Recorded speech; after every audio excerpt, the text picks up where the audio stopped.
Good morning, Dur D Marshaling. My name's Squire Braun, Conta, here to give the Advanced Heralding Class. This is the second class for heralding. Think of it as Heralding 2, Electric Boogaloo. Here in the heralding class, the advanced class, we're going to start off with the basics. Anytime that you do anything related to heralding, you always want to start off with the big three. So with that in mind, the big three, does anyone here know what the big three are? I'll start us off with the big three. Safety, playability, and then fun. In that order, and you want to keep that order at the top of your head, which is exactly why we're going to always start off all of our heralding classes with safety, playability, fun. Now, we went over that and hammered that pretty hard in the first class. So this class, what we're going to do is we're going to focus on handling things that are far more difficult. That's why it's the second part in this class. So as a herald, you're going to run the risk of running into potentially difficult situations. Now, how you handle these situations. Is it situational? Yeah, it's very situational. How you handle these situations, you're going to be watched constantly as a herald, so your attitude is going to be critical.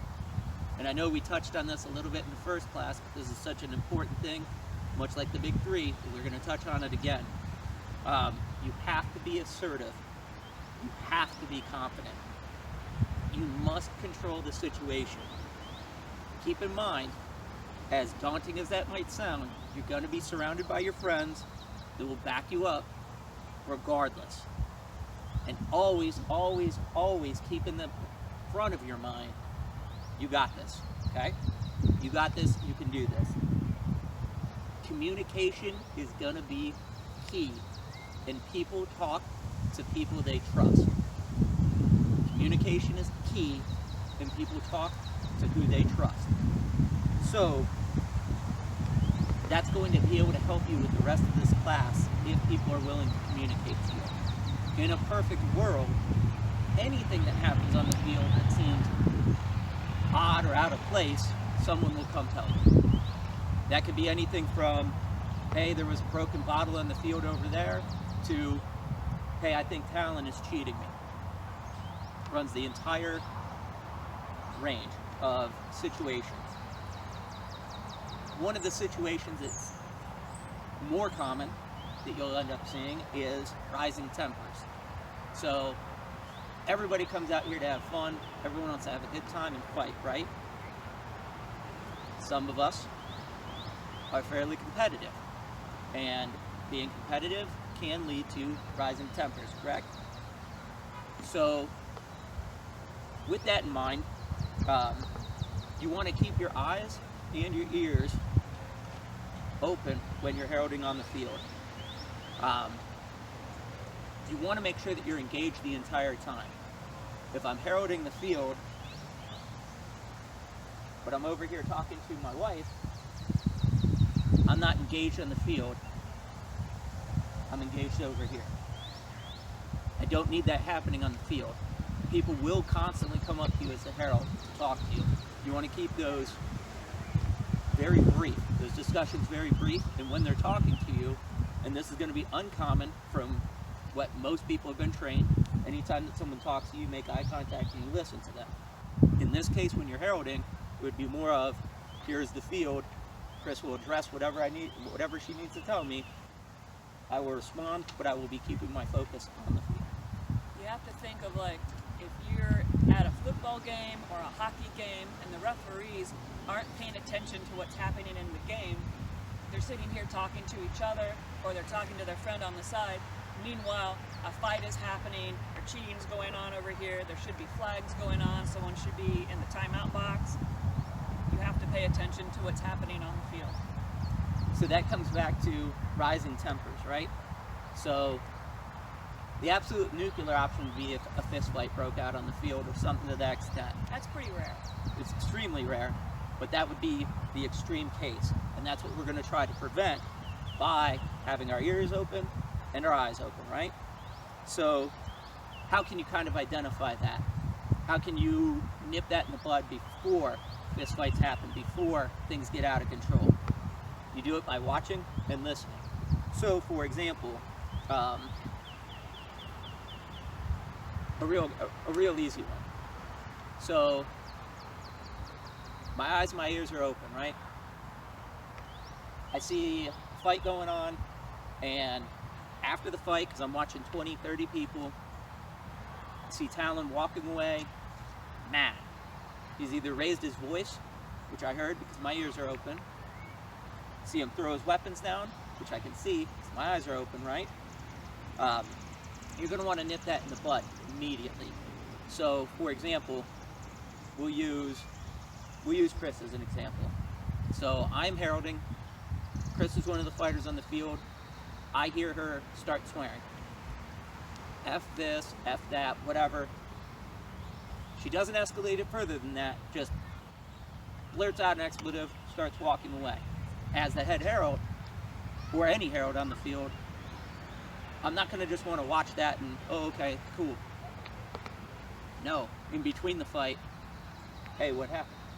Well, I hit this guy, Joe Newby, and I hit him in the chest twice, and he didn't take death, and then he hit me and kept on fighting.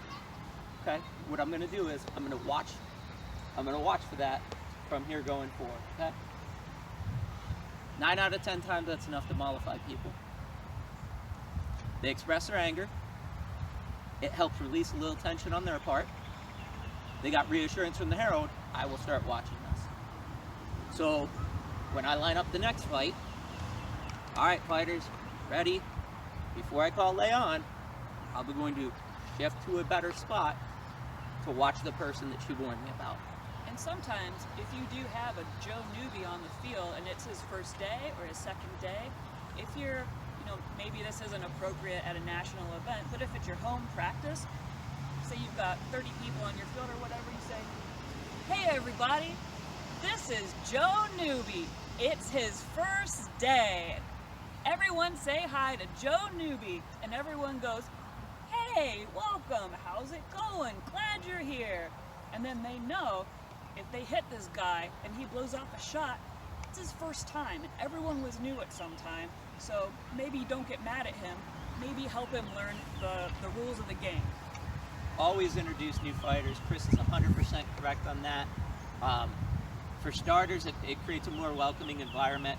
Second, it gives people who are more competitive, it will give that new fighter a lot more slack with them.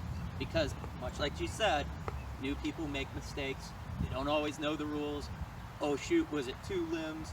Oh my God, things are moving fast. I don't know if I got hit, that kind of thing. And people get full of adrenaline, especially when they're new and they might feel overwhelmed. Like if I'm Joe Newby and here come 3 guys and they're all hitting me, and they get all wound up and stuff.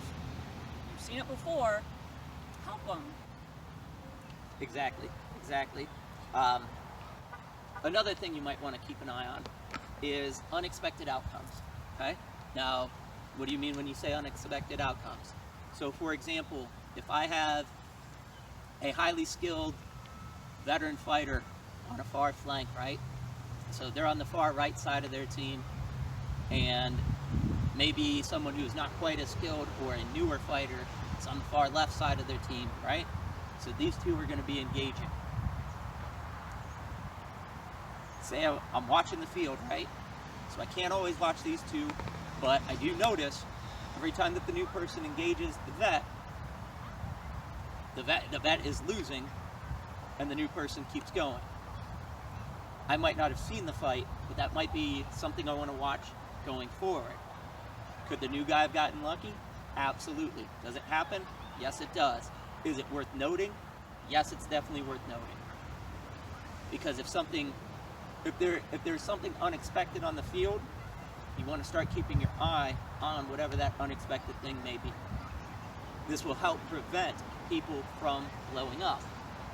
In a perfect world, if cheating was happening, you would hope that the vet would take the responsibility on themselves to come talk to the herald. However, we know that's not always true. Or you might be heralding in a place where not everybody knows you, and so you don't have the trust of everyone. Like, Yep. And this goes doubly if they've had bad heralding there in the past. Well, the last time I talked to the herald, nothing got done. Well, last time they talked to the herald, they blew me off. Last time I talked to the herald, they didn't bother listening. That's the kind of stuff that we want to prevent, and that's really the crux of all these classes. With that in mind, how often have you, I'm sure that everyone here has seen on the field, like someone using excessive force. So if the vet and the newbie are fighting, all right, so the last fight, I didn't get to see it. I didn't see the fight. I saw the outcome of it, where the newer fighter walked through and made it through the vet, right? Now this next fight comes along, and you see the vet absolutely blast this guy, and blast him, and blast him, and blast him. You're gonna wanna watch for those kind of things where it's excessive force. Red, red, red, red, red. And listen, again, eyes and ears, listen to the tone in which they're calling the red shots. Things like that. Does that make sense, guys? You wanna keep an eye on that kind of stuff. Unexpected outcomes, you definitely wanna keep an eye out on it. A lot of times there's not going to be any sort of cheating or anything bad involved, but it's still worth keeping an eye on it. Either A, there could have been cheating, or B, what if the new guy is just good? And now it's irritating the vet. So you want to nip that in the butt before that explodes in your face later too. Make sense? So how do you stop excessive force? Alright, so Chris is fighting the new guy, right? Swings, hits him, right? I see it, I see her hit him, pulls back, swings, hits him again. Swings back, hits him again. Right off the bat, on that very first shot, I should be calling the new guy dead. I want to be calling the person dead so that excessive swings don't continue to happen. this is when it's important to have enough confidence to call shots on people, because when you're not confident enough to call shots on people, you wind up with vets using excessive force because the herald's not doing their job. A ref who doesn't ref isn't really very helpful, and it's frustrating instead. And conversely to that point, you end up with new people who end up learning the rules improperly. Like, if I just let Chris beat on this newer person, I'm not helping her, I'm not helping the newer person, and I'm certainly not helping the realm of the game. Oh, in that case, so the new person thinks, oh, those other two shots weren't good shots because now she's hitting me harder. So this must be how hard we're supposed to hit all the time. And then you have a newer person hitting everyone as hard as they can. There's not the control, so maybe they're hitting you in the face as hard as they can.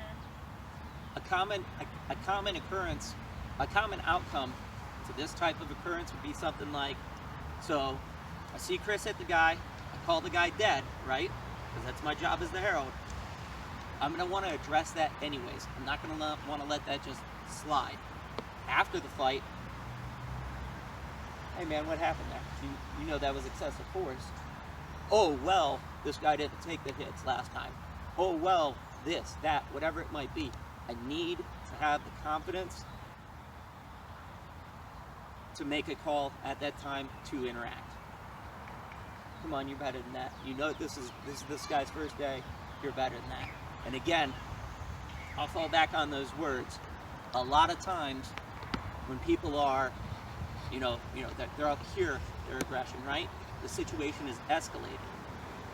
You can help put a pin in that and start de-escalating it with these simple words. You're better than that. It's entirely disarming. The person who was in the wrong isn't going to see that coming. It shows that you now understand there's a situation that you can watch. You've handled that situation effectively.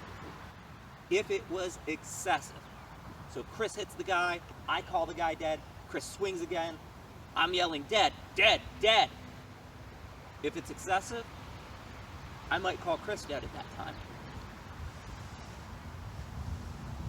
Even if I don't call Chris dead at that time, I'm still going to want to address it so it doesn't further escalate. If my temperature or my temper is blowing up, it is appropriate for me to go and sit out for at least a couple of fights to cool off. I mean, if I'm raging mad at Joe Newby, even if Joe Newby goes and sits down, I probably shouldn't really be on the field raging angry. That's not a good place. After hitting them with, "You're better than this," remind them that you're there. You're out there, you have a job to do as the herald. And the only way that you can do effective heralding, really, is going to be if the field's bought into you. Remind them of that. Hey, next time, let me know what's going on so I can handle it. That's my job. And you're going to say it in a very neutral tone. You're going to remind the vet that you're there to help, but you're also not going to be a giant pushover nor aggressive when you're addressing it. You get people to trust you by being a good referee, by being fair, and by following the rules. So whoever's breaking the rules, whether it's one guy or the other guy, or kind of both of the guys, follow the rules for everyone all the time. Absolutely. Now with that in mind, let's say that I did watch Chris. I had to address Chris earlier in the day. Now Squire Talon comes up and he's going to take over heralding, right? What do I do as the exiting herald, and what does Talon do as the new herald coming on? The very first thing Talon should be doing is coming up to me. "Hey man, I got this." "Okay, cool, excellent, I can go fight now." Sweet. Also, here are the issues I ran into today. Chris was swinging hard on new guy. New guy was blowing off shots. These two may, there has been any sort of aggression between these two. You might want to keep them on the same team. Things like that. I'm going to let Talon know all that information so that when he comes out here, he doesn't start back at square one. He's got a working knowledge of what's already happened today. And that will help him with how he handles his field going forward. That way, if he sees, for example, I've left the field, Talon's come out, Talon is now heralding. If Talon sees Chris blow up, Talon is going to know, "Chris, you got to sit down. This is at least the second time we've addressed it. Chris, you got to go home." Whatever it might be, he's going to have that knowledge, so he's not working at zero. He's building off of what I've already put in. Make sense? Now, with that in mind, the reason that situations like that end up happening, this goes back to communication.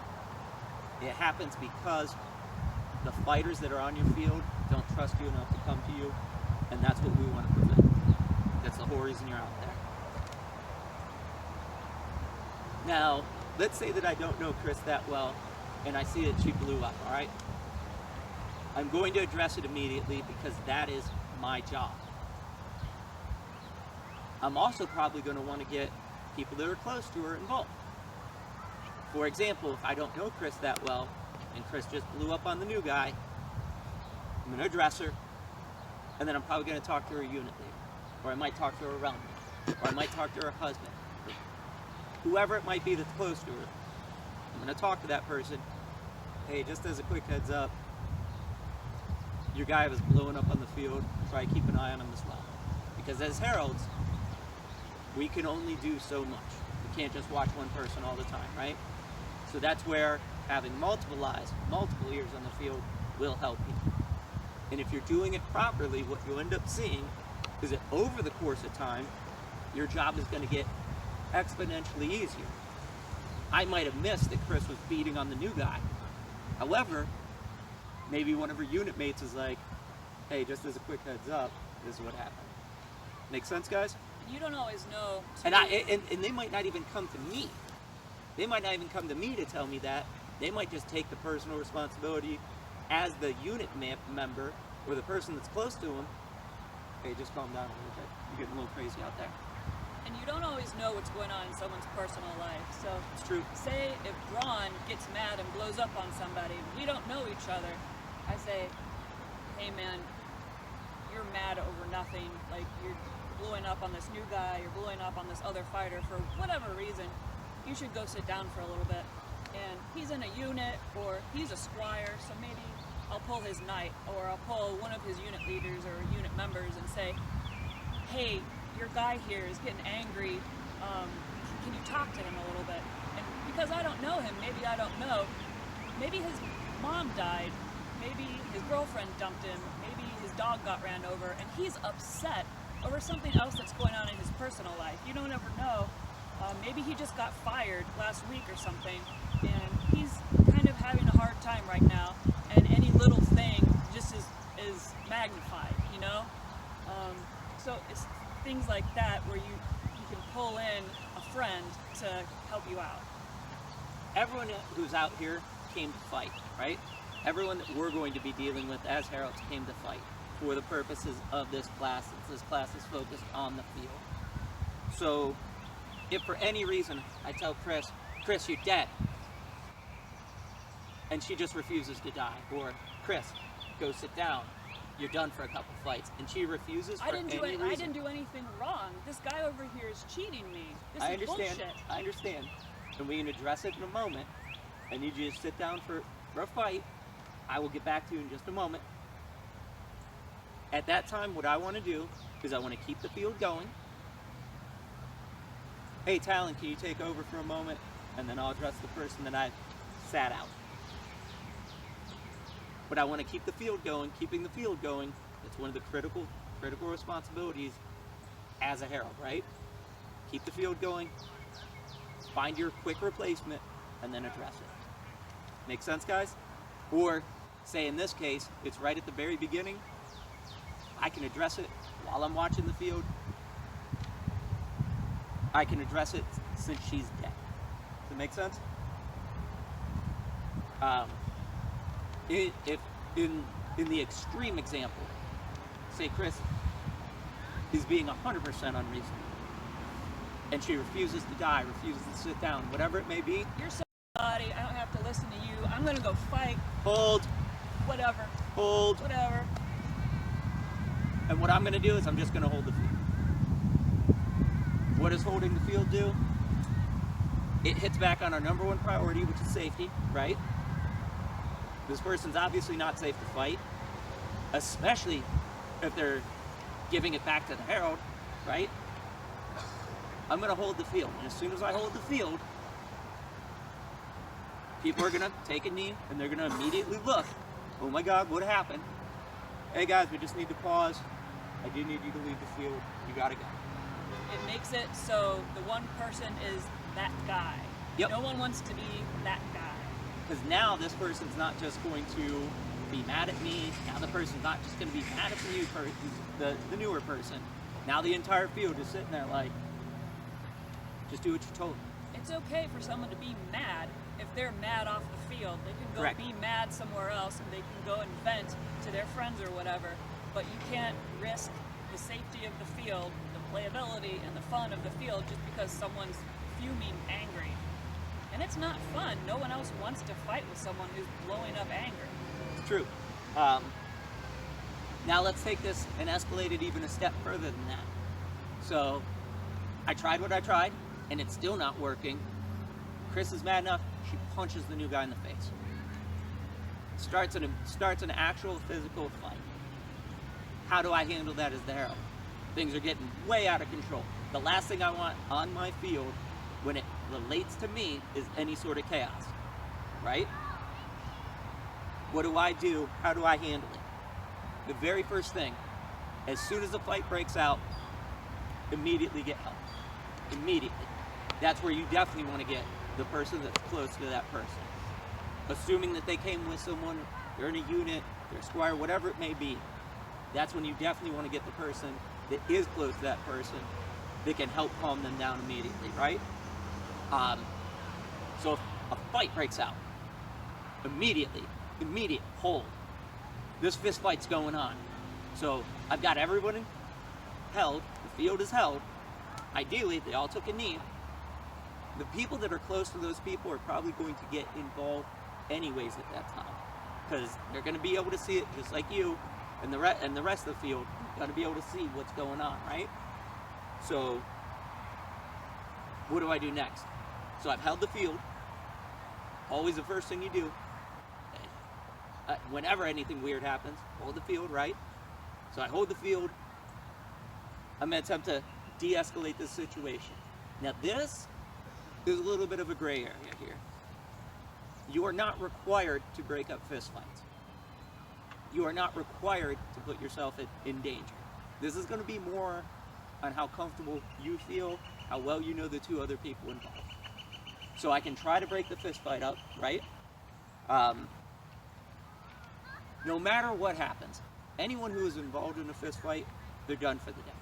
For sure, no questions asked. Doesn't matter if they started it, the other person, we're just done for today. And usually they'll be kicked out of an event if it's an event. Almost guaranteed. You're going to want to tell them they're done for the day. You're definitely going to want to check for injuries. If there is any sort of injury, you're going to want to definitely stay calm, speak in even tones, act like nothing is wrong. You want to check the person. You're going to be yelling for the medic. Assuming that you have a medic there, let the medic take charge. That's their job. That's what they're here for. If there's not a medic there, this still falls back on you as the parent, right? If there's not a medic there, take a look at the person. Do the best that you can in assessing the injury, right? If the person can safely leave the field, let them leave on their own, right? If they can't safely leave the field, you definitely want to either have a medic there or at that time, identify someone. Chris, call for an ambulance. I'm not going to say, someone call an ambulance. Chris, call an ambulance. The reason I do that is because if I yell out, call an ambulance to a group, everyone is going to assume that someone else is doing it. And we need exactly one ambulance. We don't need 0 ambulances, Right. and we don't need 5 ambulances. Correct.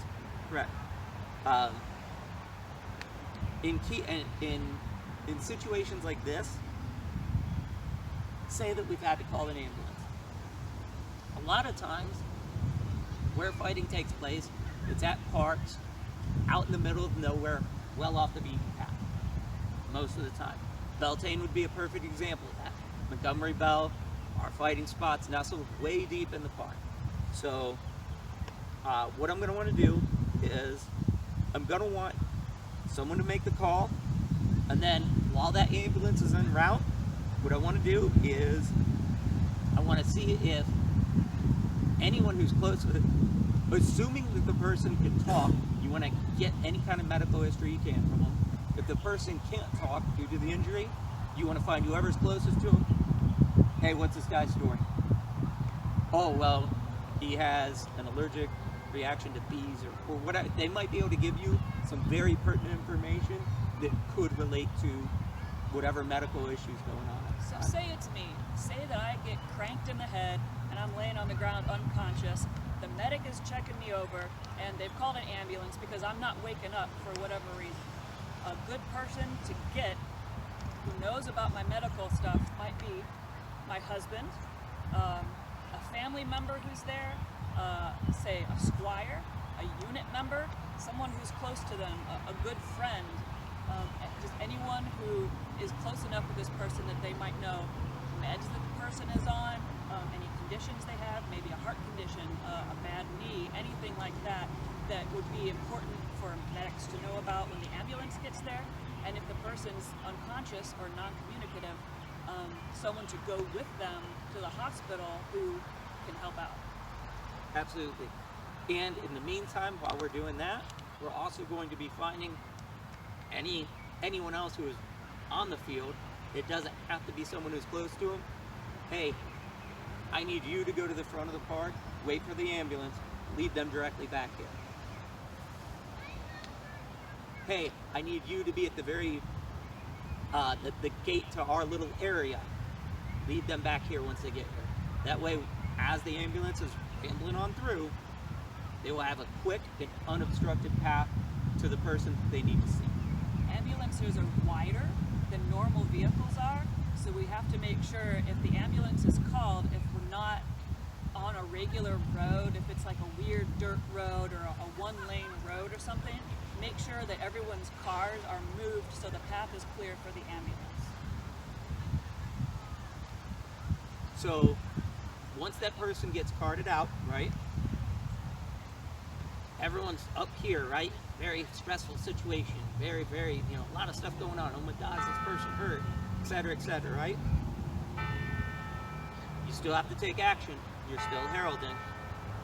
As soon as the person's cleared, fighters to the field and resume your heralding. Anytime an injury like that happens, or anything out of the ordinary happens, whether you had to kick someone off, or an injury, or whatever it may be, as soon as you recall that field, you need to be even more aware. Because, let's say that Chris was the one that got injured, and I'm the one on the field. I'm not the herald. I'm fighting on the field. Whoever's heralding on the field should probably keep an eye on me, at least for a fight or two, to make sure I'm not operating up here, I'm down here.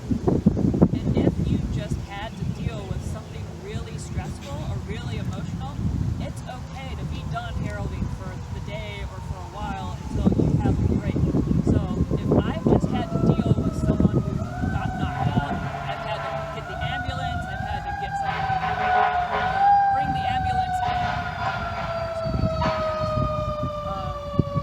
I've just had to go through all of this stuff.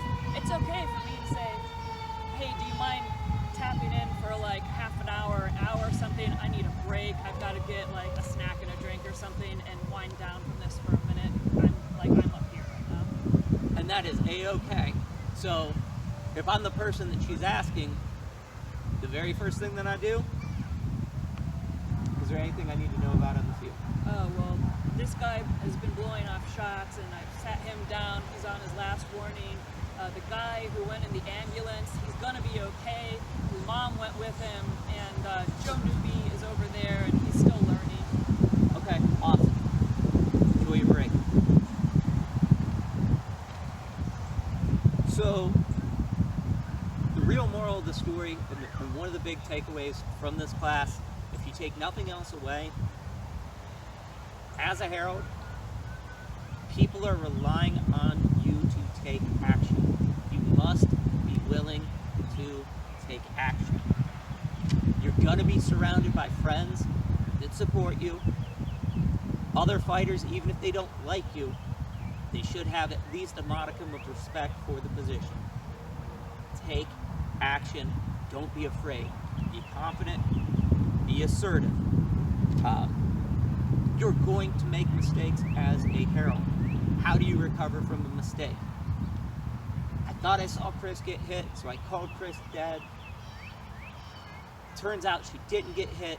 God, what do I do? I'm the worst herald ever. No. Just keep going. Learn from your mistakes. Keep going.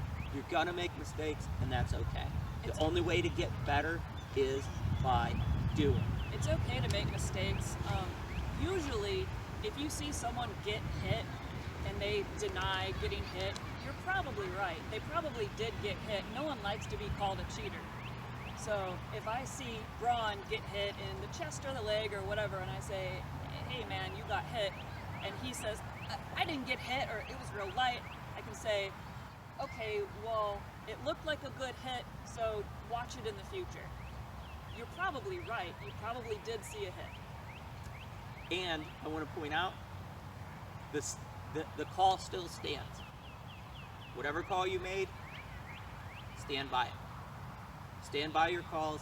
Be confident in your calls. The more you do it, the better off you'll be. The more people see you making calls, the more likely they are to trust you to come to you in the future. Does anyone have any questions at all at this time?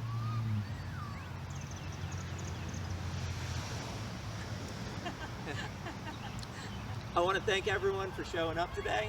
Look forward to doing more classes. I look forward to seeing some more people donning a little bit of the yellow and helping out.